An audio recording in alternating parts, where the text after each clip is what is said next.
In this ChatGPT tutorial, you are going to go from beginner to pro in 1 hour. We'll start with the basics of getting set up, and then you'll learn how to get better results from ChatGPT using the RISE prompt framework.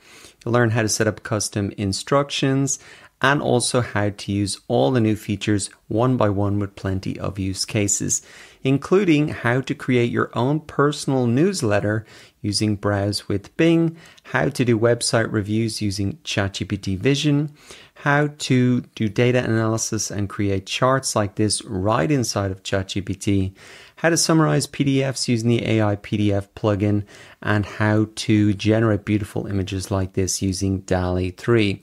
So whether you're new to ChatGPT or an experienced user, I think you're going to get a lot out of this tutorial. I certainly learned a ton making it.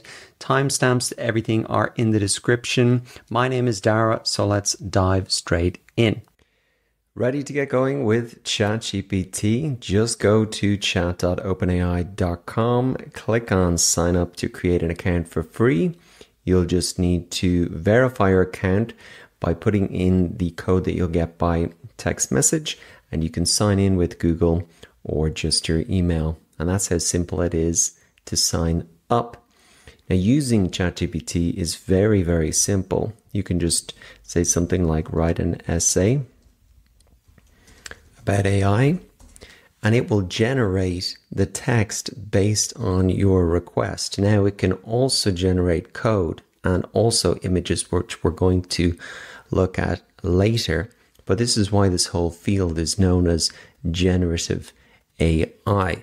Now, in the sidebar here, you can see a history of all of your chats, and you can jump back in and continue the conversation, or you can just create a new chat every time you have a new task that you want to do. Now, be aware that there are two different types or two plans for ChatGPT. There's the free plan, which is honestly very powerful and it's great for everyday tasks. But there is also a paid plan, which is $20 a month, and it'll give you priority access to new features and improvements. So I have the paid plan here, and you can see that I have some of the beta features like browsing with Bing, data analysis, and DALL-E 3 for generating images. Now, as well as getting set up on desktop, I do recommend you download the official ChatGPT app. It's available on iOS and also on Android, and this is great to help you get work done on the go. So that's really the basics of ChatGPT. Let's dive in further. Getting ChatGPT is like getting a team of people instantly that are there to support you and take you to the next level. So what I would recommend you do right away is bookmark ChatGPT, pin it to the top of your browser here, and get into the habit of using it every single day. You can treat it like a personal assistant and delegate tasks to it.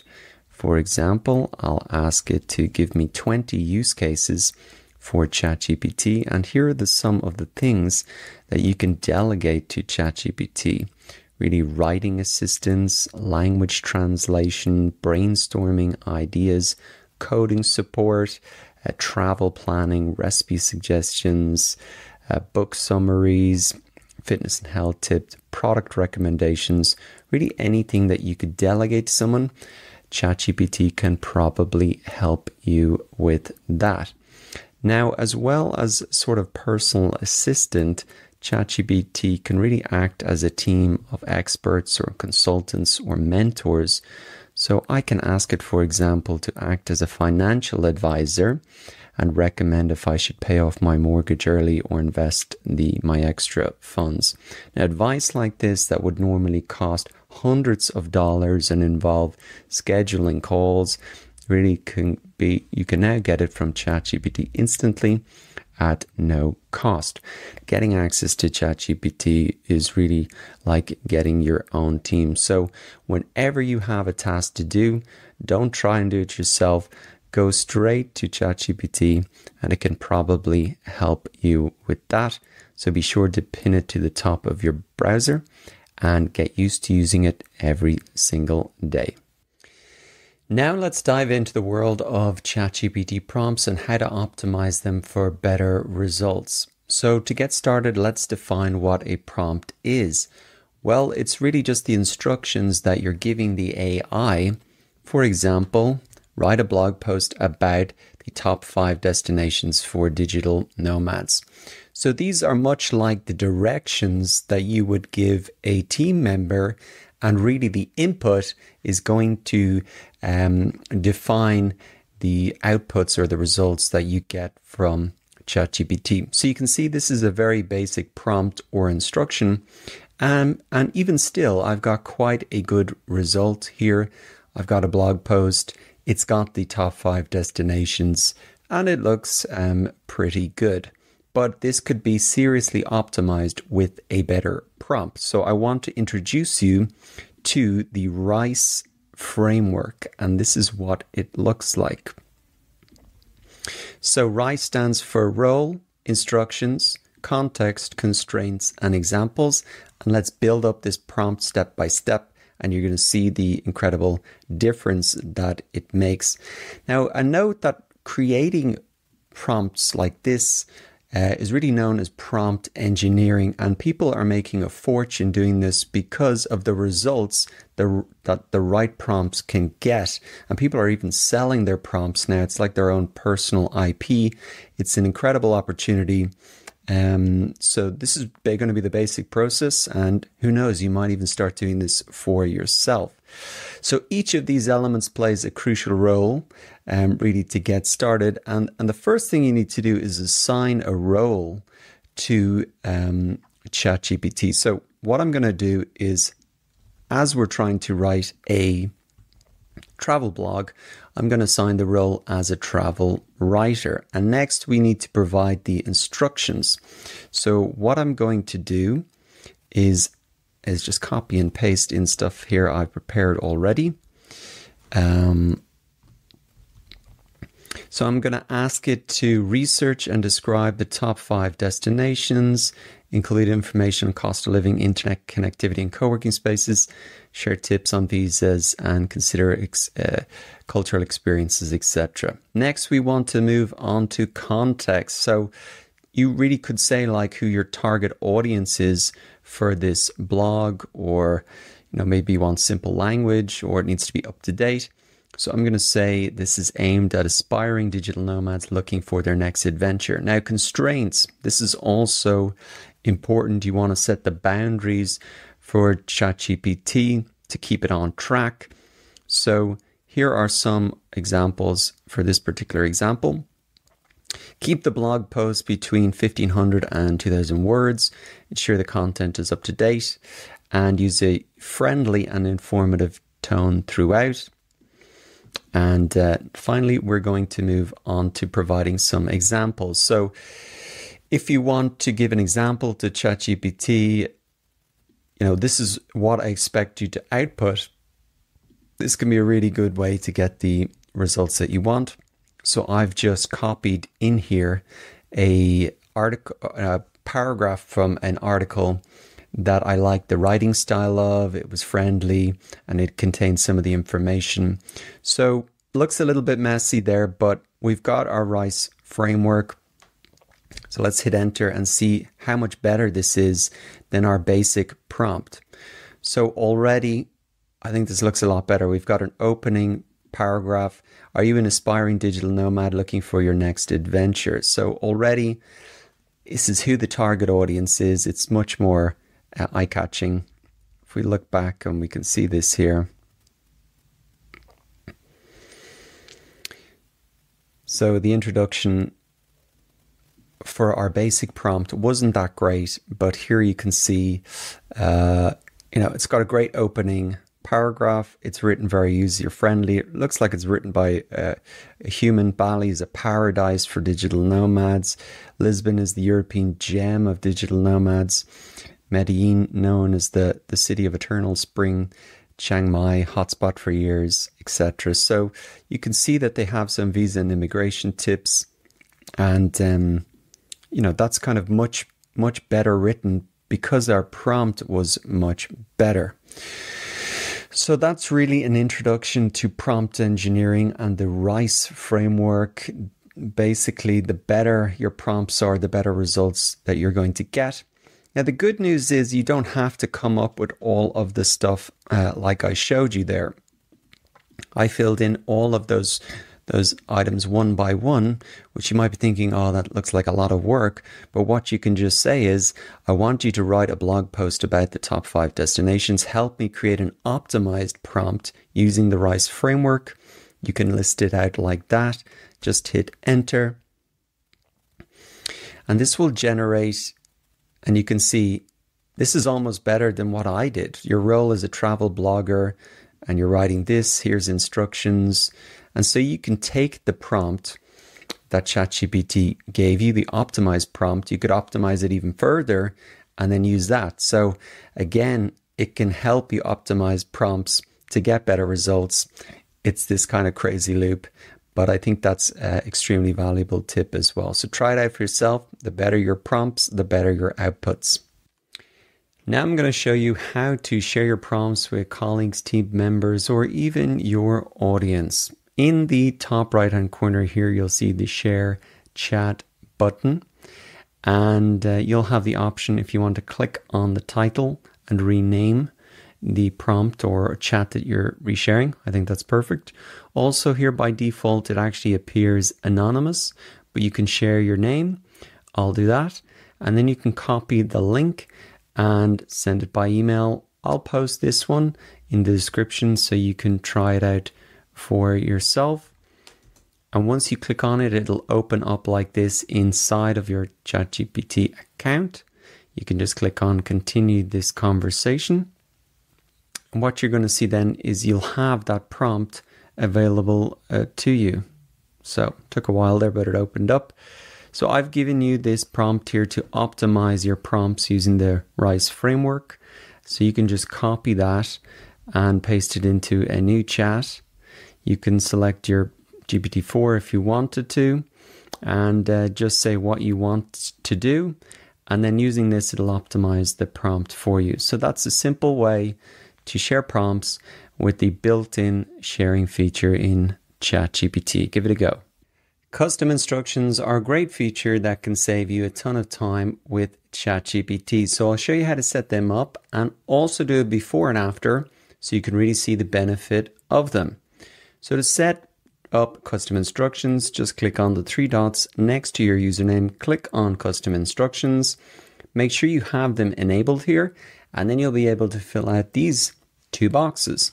The top box is where you can input information about yourself, such as what you do for work, what are some of your goals. Now the bottom box, probably the more important one, is how you would like ChatGPT to respond.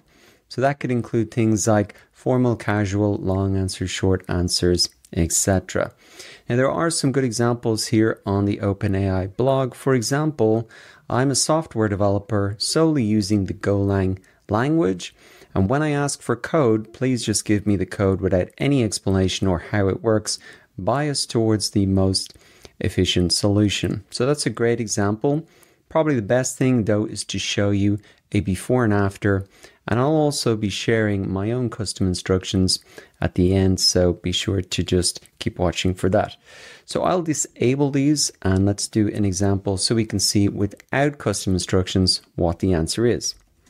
So I'll put in a very basic example like what is Bitcoin?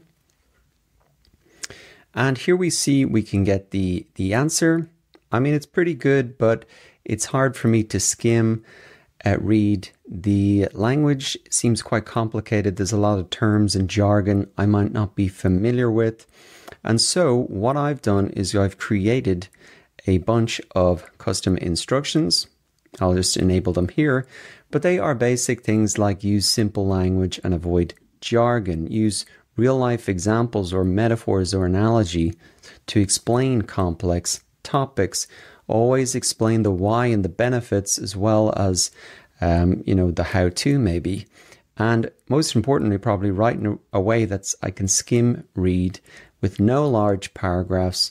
And another one here that, is important, maybe not relevant to this example, but if I ask for some sort of financial advice or help me think through a decision, it'll always caveat the answers by saying, be sure to consult a professional.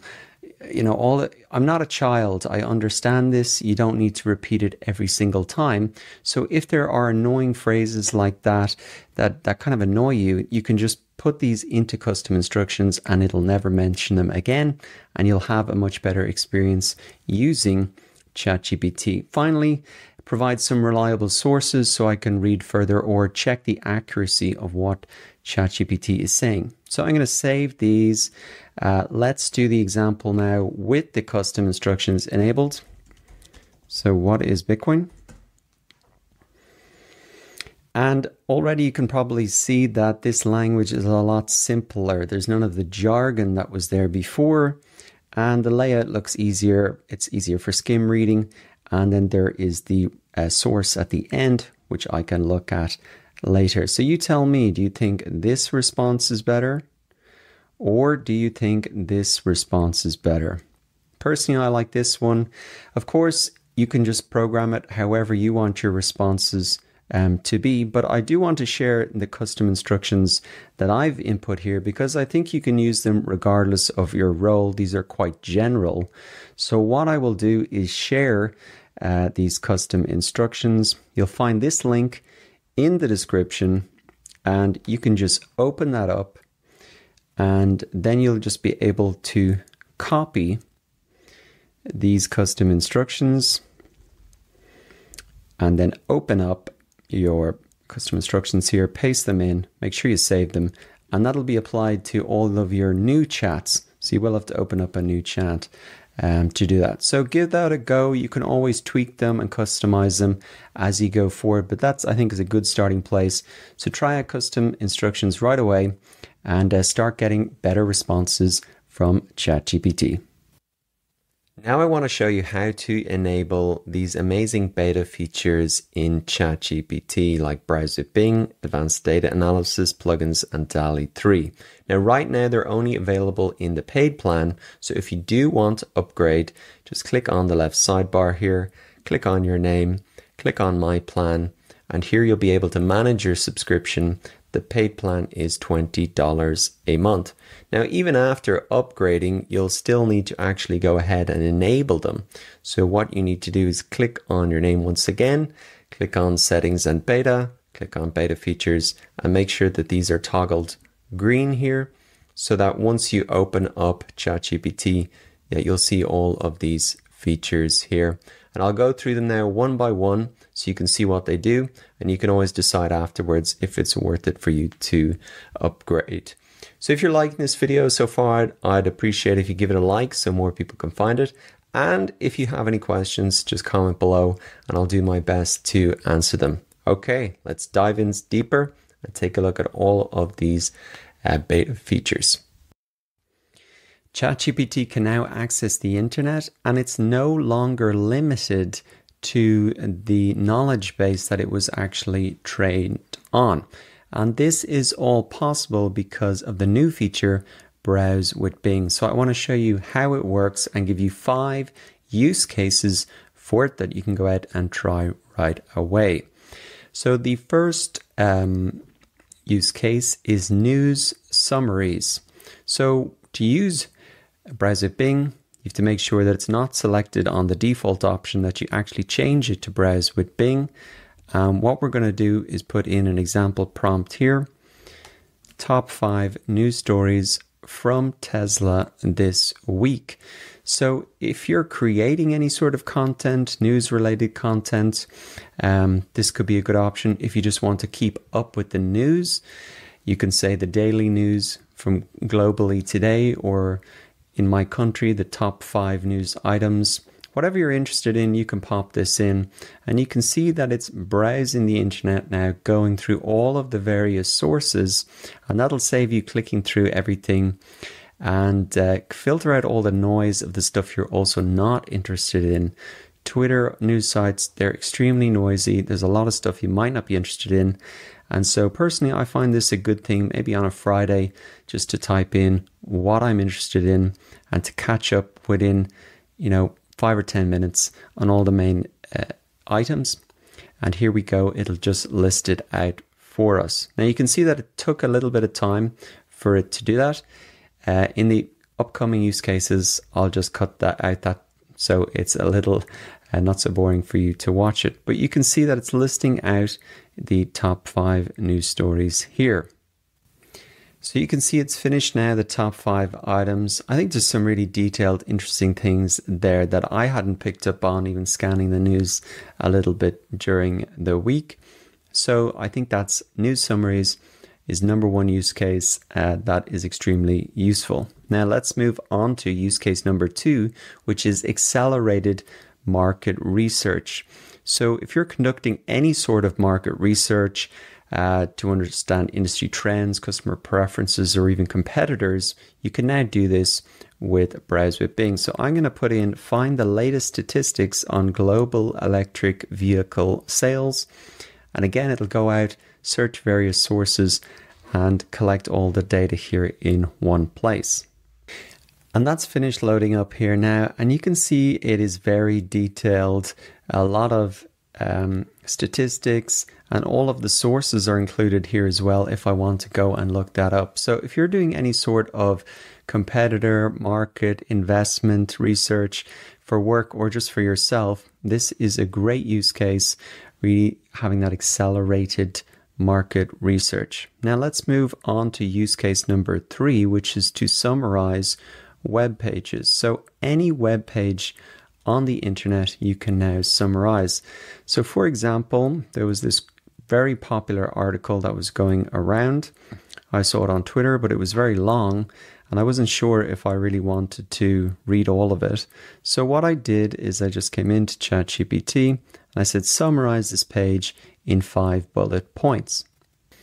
And there we go. I've got my bullet points, really a summary of it, helping me to understand what it's about quicker. I can still go through and read it to get all the details, which I actually ended up doing.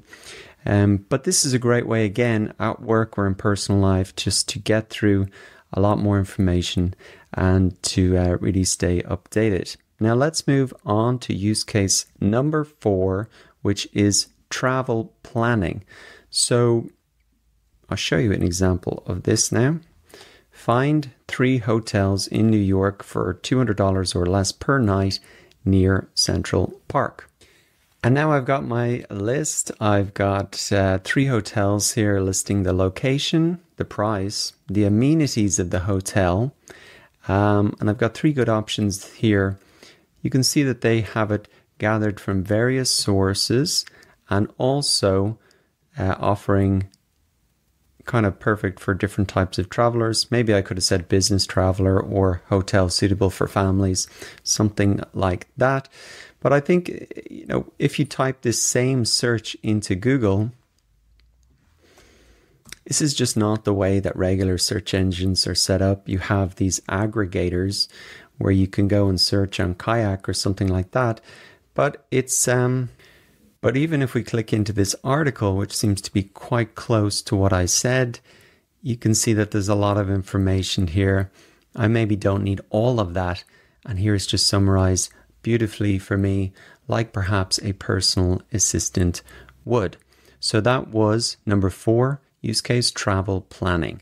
Now let's go on to use case number 5, which is website reviews. So this is great because ChatGPT can actually go to a website, visit it, and give you feedback on it. So for example,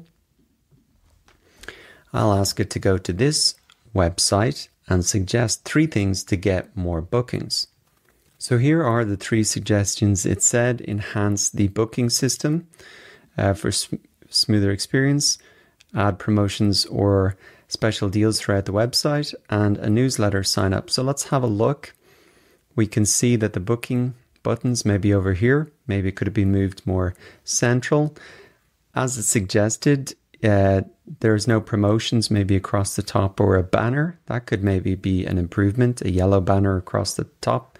Certainly that would be eye-catching. And also a newsletter sign up. Yeah, that's down here. Maybe not as strong as a call to action to get people to sign up. So I think these are actually pretty good suggestions. Now you can ask it to say things like improve the copy or the words that are written on the website. This is just a great way to get objective feedback on your website or on your projects free of charge. These website reviews can be kind of expensive to do. So this is just another great way for people working on their own or even as part of a team to get more feedback on what they're doing. So those were the 5 use cases. They were news summaries, market research, summarizing web pages, travel planning, and the last one, website reviews. So try those all out for yourself. I think you're really going to be impressed what Browse with Bing can do for you. You can now upload images to ChatGPT, ask questions about them. This feature is incredible. I'll show you how it works and we'll go through 5 use cases. So to use ChatGPT Vision as it's known, you just need to go to the default mode. It doesn't actually appear as a beta feature, but you'll see this option here to attach an image. So for the first use case, we're going to get feedback on a homepage. So what I've just done is taken a screenshot of the homepage of this website. I'm uploading it and I'm asking it, how can I improve this homepage? It's finished loading up now and it's listed out 12 recommendations. This is like getting a review from a professional designer. And for example, it's saying make the upload button could be more prominent, perhaps using contrasting colors to stand out. Here we go. It says maybe right below the fold, so that's just below the area shown, you could have a brief list of key features like fast processing or supports bulk uploads. I think that's a good idea. Testimonials also. Maybe having a visualization to show people how the tool works. Maybe a quick GIF or a short video snippet. So these are good because this is just a static image here saying remove background, image background. I think it's quite clear what this tool does. But yeah, a slider or a GIF or a GIF, if that's how you're supposed to say it, or a video, I think is a good suggestion. Maybe an alternate call to action. So people not ready to upload an image just yet, perhaps they could have a learn more or see examples call to action, which I also think is a good idea. Chat support, FAQ, some other ideas there. So again, this is like having feedback from a professional designer. I think really good for small businesses or people working on their own. Okay, so let's move on to use case number 2, which is picture to text storytelling. So what I'm going to do is upload my image once again. And I've got an image of a spooky house here.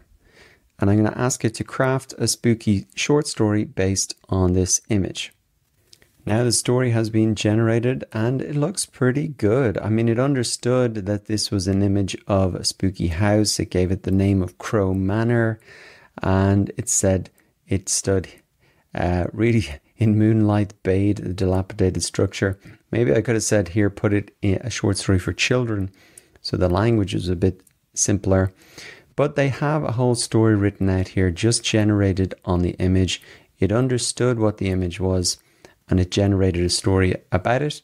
This could be great for content creation or even perhaps personal pictures that you want to write a short description about. That could be an interesting use case.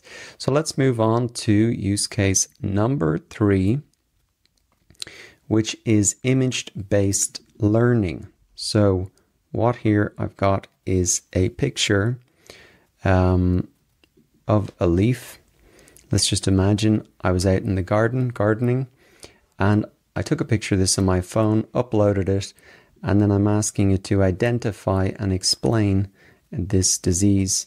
So here it says that this leaf has distinct brown lesions And it's really identifying that this is known as leaf spot, and it has some factors that are really causing this. So this is great, I think, for maybe identifying plants, animals, maybe rashes, things like that you see on yourself for kids, and you want to get really some information on them. I think this is another great use case, image-based learning. Now let's look at our fourth use case, which is really digitizing handwritten notes. So I've written down a note here, and I'm just going to ask it to digitize this. So here's my note, and it has digitized it here. I've seen some funny examples of people using this to read doctors' handwriting. They're notorious for bad handwriting, so people are uploading them here to find out what the prescriptions are for.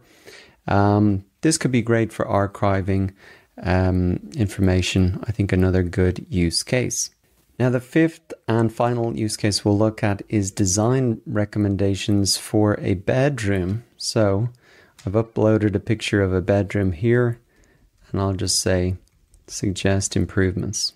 And let's see, this is the before image, and it's come up with 10 suggestions here, including decluttering, improving the bedding, adding a rug, having some wall decorations, lighting, and some curtains, maybe some indoor plants, furniture placement. Okay, so we've got some good suggestions there. I've actually got the after picture here as well, so we can really see the transformation. And pretty much what ChatGPT said actually is in this image. Now, I know it's quite hard to visualize, but yes, there is better bedding. There is a rug. There is a plant there. There is some things on the wall. So it's not perfect, but I think for free, this is something you can use at home and get immediate benefit from. That is just 5 of the use cases for ChatGPT Vision, so go ahead and try it out for yourself. Now I want to show you one of the most talked about features in ChatGPT, which is advanced data analysis, also known as code interpreter. Now, these sound quite technical, but don't worry, I'm going to show you a simple example about how anybody, even a non-technical person like me, can get the best out of this. So make sure that you've got it selected, and then you'll see the option down here to attach a file. Now you can upload really any type of file, like a text, a PDF, an image, a CSV file, any sort of coding files as well. And you can really then ask questions in a natural way with ChatGPT. So the example that I'm going to use is just to download my YouTube analytics, and you can do that by going into YouTube. You'll see advanced mode up in the corner here, and then you can go ahead and download all of your analytics. Then once you do that, you'll see that it'll be downloaded into a couple of different file types, and I just uploaded the table data. So that's really what I'm going to drag in here. Now coming back, so I've got my files. I'm just going to drop them in. And so what I'm going to say to it here is just act as a data scientist, and attached to my YouTube analytics, take a look. So first of all, it just takes a look at the data to make sure that it can understand it. So this is great. It's taken a look at the data, and it says that it contains all of these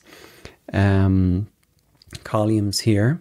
So content, video title, publish time, subscribers, impressions, etc.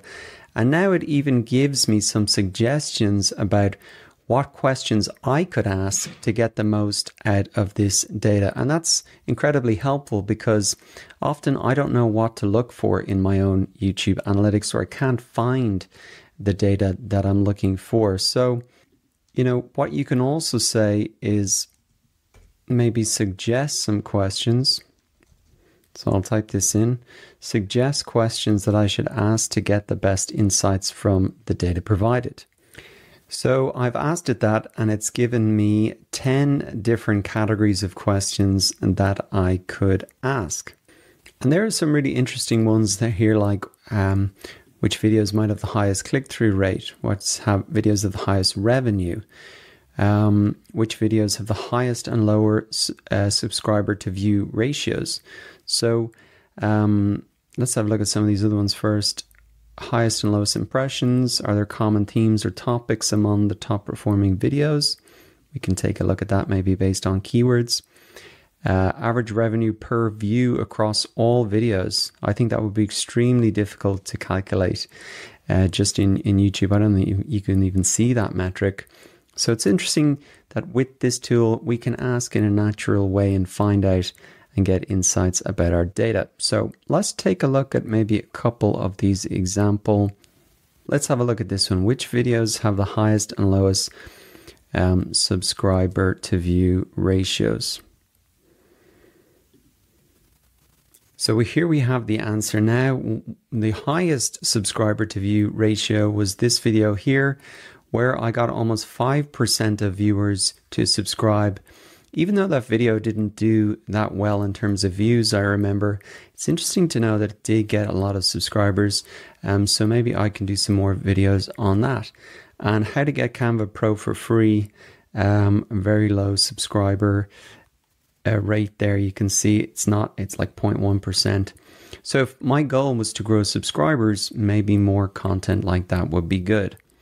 Now I'm going to really paste in a couple of more questions here that I practiced earlier, so I know what the results are going to be, but you can really go back to the list that was shown also and just try out some of those for yourself. I think to be aware of as well is that not just YouTube analytics, it could be your Google analytics or analytics from ad campaigns, really any analytics that you have or data that you have, you can put into this and ask questions about it.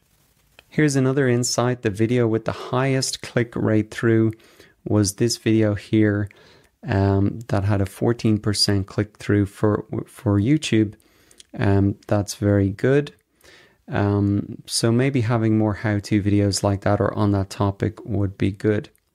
Now, as well as just seeing the data in kind of text format there, we can actually ask it to visualize the data. So I'm going to ask it to visualize the top 10 videos by subscribers gained. And now I've got the visualization, so I can see that this video here, had a lot of subscribers gained, and I can see the popular ones.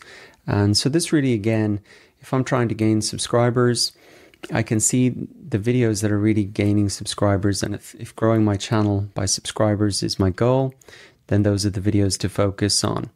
Now, as well as charts like this, you can do line charts, basically any type of chart that you want. You could just say that and it would display the data like it.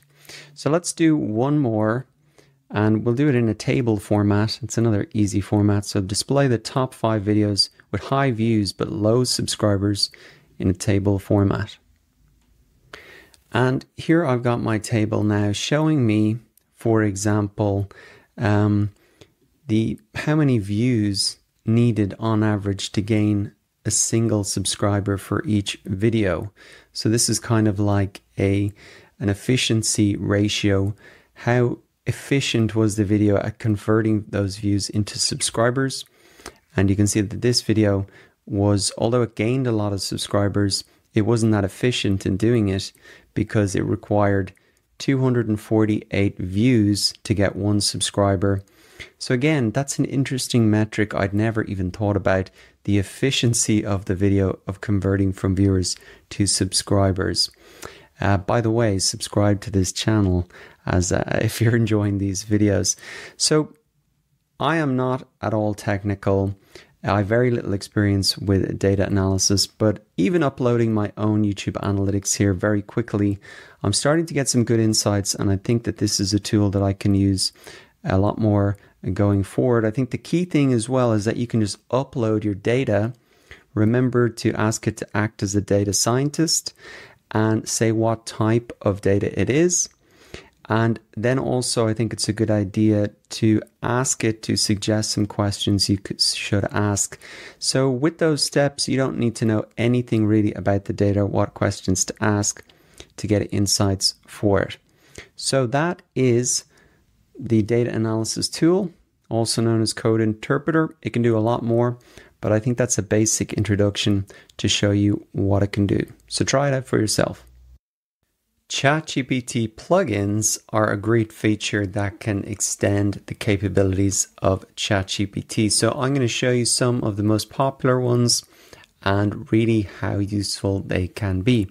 So make sure you've got plugins selected, and you can see that no plugins are enabled. So we can click on that, go to the plugin store. Here you'll see the most popular plugins. You can also see new ones, and you can also search for them here as well. Let's get started by looking at AI PDF, which at the moment is the most popular one. We can just click install. We can uninstall this anytime as well. From what I can see, all of these plugins are pretty much free. Some have paid on options to use the full capabilities, but these are free to use. So it's not always clear what these can do. So we can ask, what can this plugin do, to really get clear about how it works. And when I was testing out some of these, I found this a useful way to just really figure out how I could use the plugin. Now this one is fairly straightforward. You can use it to really chat with PDFs. So it can summarize different PDFs, and you can also search for like specific queries or words within the document, quotes, citations, information like that. So what you need to do is provide the URL to the PDF that you want to interact with. So one example of a document you could chat with is a financial report. So I'm going to go to the Tesla website here. We're going to get the latest financials, and you can see that this is uploaded to their website. It's a public link with a .pdf ending. So I can just take that, and we're going to pop this into ChatGPT, and I'll just ask it to provide a one-page summary of this document and then paste in the URL to the PDF. And now it opens it up and it's really having a look at the document.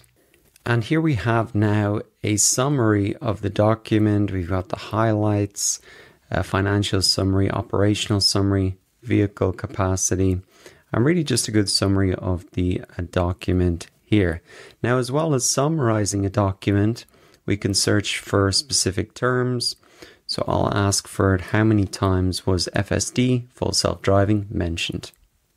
It says that FSD was mentioned 5 times, and I've asked for the quotations, and they're listed out here. So those are the main functionalities: summarizing and searching for specific quotes.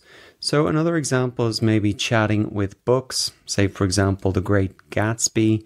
You could ask for an essay on symbolism in the book, or how many times the green lantern or light was mentioned in the book, which is an important symbol.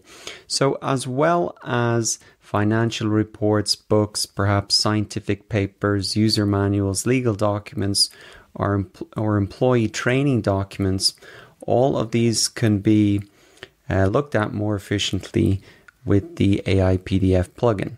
One more thing is that if the PDF isn't in a public .pdf file like this, you can always upload it to the AI PDF.app website. It's free to do. So if you've got some private documents, you can upload it there, and then they'll give you the URL and you just paste it in there. It works the exact same way. Let's take a look at another plugin. So to get it, we can go to the plugin store once again.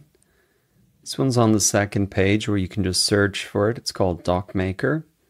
So install that, close the window. And if you have multiple plugins like this, it's best to just select the one that you want to use, so there's no confusion. Now, once again, what we can do is just ask what type of documents can you make, or what can you do as a plugin, so we can really get clear on what it can do. And here it says we can create CSV files, PDFs, HTML, PowerPoint presentations, resumes, or Excel spreadsheets. So I have an idea to really take the information that we got from our summary from Tesla. So I've already copied and pasted it here. So what I'm going to say is I've copy and pasted the summary we got there, but I've asked it to turn it into a PowerPoint presentation, remove any of these page references, and cut the highlights section down to 5 points.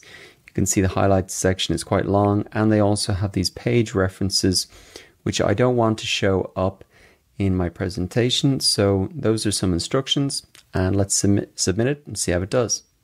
All right, so it says it's finished now. It took a minute, but let's open it up and take a look. So here's our presentation now. We've got a title page. We've got the highlights, which they did cut down to 5 points.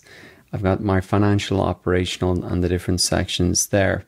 So this is great. I think it really speeds up the process of me creating the presentation myself. Now remember, if you want to get more plugins, you can just go to the plugin store and look at the popular ones or search for them. Maybe one that's worth mentioning is Wolfram. This is great at math and engineering type information. That's one of the criticisms of ChatGPT, or has been in the past, that it's not as strong in computation, maths, things like that. Well, simple plugins like that can fix that and fill in the gaps with ChatGPT and make it extremely useful. So that's a basic introduction to ChatGPT plugins. Go ahead and try them out for yourself. One big new addition to ChatGPT is DALL-E 3, which enables you to generate images right inside of ChatGPT. So just make sure you have that selected. And once again, you don't have to know exactly what to ask. You can just, what are some example prompts for DALL-E 3 that create amazing images? And it's going to give us some prompts to ask. So if you've been using other image generators like Midjourney, you'll know that you have to be quite specific about the prompts or instructions that you give to those tools. But with ChatGPT, because it understands natural language, you don't have to be that specific. And it just feels like a very, very natural way to work with these types of tools in a conversational format. Much more natural than, say, Midjourney, where you have to do /imagine and have all of these more technical approaches to prompting.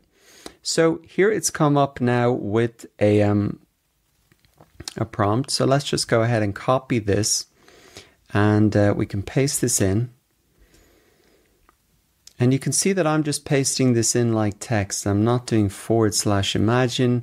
I'm not putting in anything kind of weird like that. This is just like typing text, and this is really text to image generation.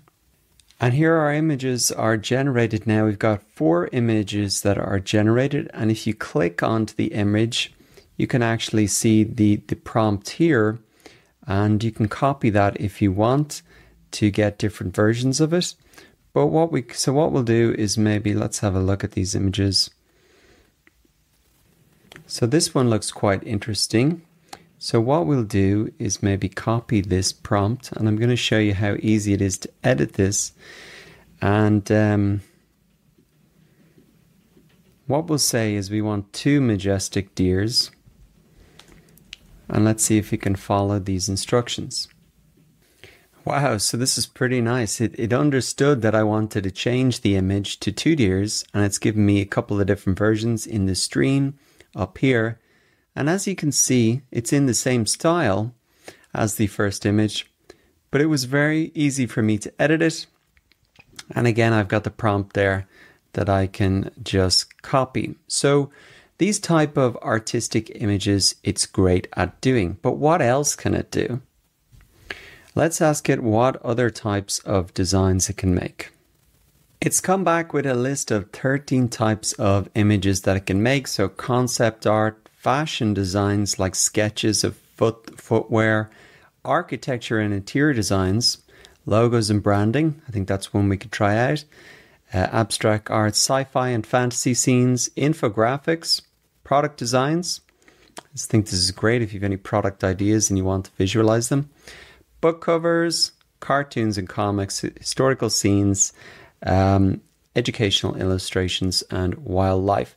Now, this is a good point here. Remember that the more detailed and descriptive the prompt, the closer the resulting image will be. So just like a text prompt, when you're generating a blog post or whatever, the more detailed your prompt, the better result that you're going to get. So what I will ask it to do now is to create a logo for my coffee shop, the Daily Brew. And I want to show you that ChatGPT and DALL-E 3 can actually even write legible text. And this is amazing because this took a long time for Midjourney to be able to do this. But you can see on the first release here that ChatGPT can do it. The date it was established, so we'll just put that in as 2024. And here we have our design. I think it looks pretty good. Some of the other designs, actually, the text was a little bit off, so maybe not quite yet perfect, but I think a great starting point. You can always send these designs to a professional designer or someone even on Fiverr and say, you know, this is what I want, or just tidy up the text. So we've looked at artistic style images, we've looked at logos. Let's look at a product idea. So if I had an idea for a Star Wars teapot, let's just see what it comes up with. Now this is interesting because it says they're unable to generate images based on Star Wars due to content policy restrictions. So that's quite interesting that these restrictions are already built in, maybe. But what we can do, surprise me with the similar design, and let's see what it comes up with. Here we have some pretty cool images. This one in particular I like. And this is just another example of how you can visualize product ideas that you have, and then always you could maybe even post those to your audience or customers and say, is this the type of product that you would like to make? This is in the works, give us feedback. I think this is just a great tool overall for getting feedback from customers or maybe visualizing ideas. So that is just a quick look at DALL-E 3. Now remember, it can do all of these other use cases as well. But the best thing is to just get in and dive in and try it out with a couple of examples for yourself. Let's take a look now at ChatGPT Voice, which is a feature exclusively available on the ChatGPT app. So open that up and then go to Settings, go to New Features, and you can just enable that by clicking on Voice Conversations. Now, when you open up a chat, you'll see this icon in the top right-hand corner. It's like a headphones. You can click that open, and then you'll be able to enable this. And let's run through a couple of use cases now.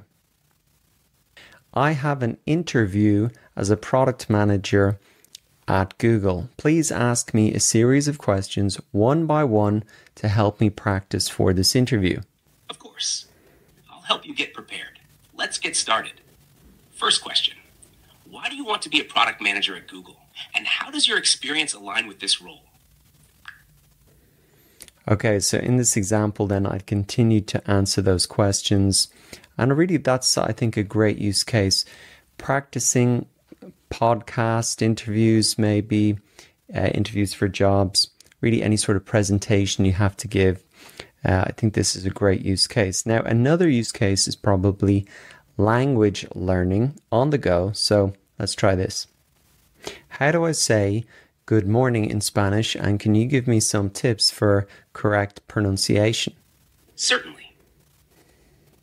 Good morning in Spanish is buenos dias. For pronunciation, buenos sounds like buenos. Dias sounds like dias. Tip, the emphasis is on buenos and day in dias. Now, how about we move to the next interview question? So you can see there it was going back to the previous conversation. So probably best to open up a new chat every time you want to have a conversation. Now, let's do that here, new chat. And let's do a final use case. I wanted to act as a tour guide.